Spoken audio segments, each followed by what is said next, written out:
Subscribe for daily videos. When people hear MCP and API, they often think they're the same thing. They're related, but they solve different problems. An API, or Application Programming Interface, is a way for one application to communicate with another.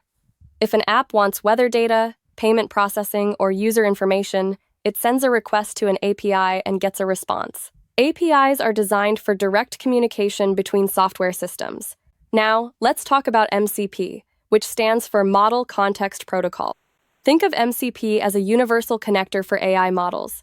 Instead of building a separate integration for every tool or database, developers create an MCP server once. Any AI assistant that supports MCP can then connect to that server using the same standard.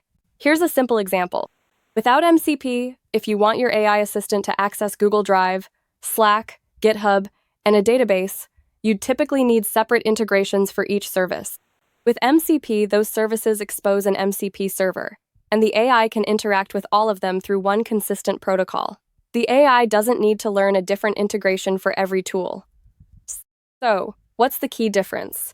An API defines how one application communicates with another application.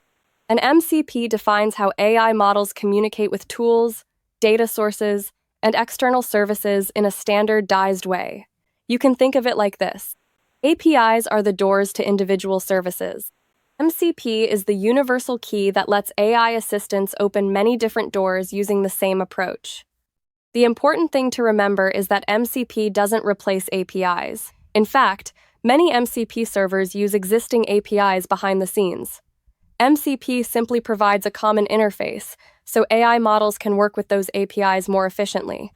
If you're building AI agents or AI-powered applications, understanding the difference between MCP and APIs will help you create systems that are easier to scale, maintain, and extend.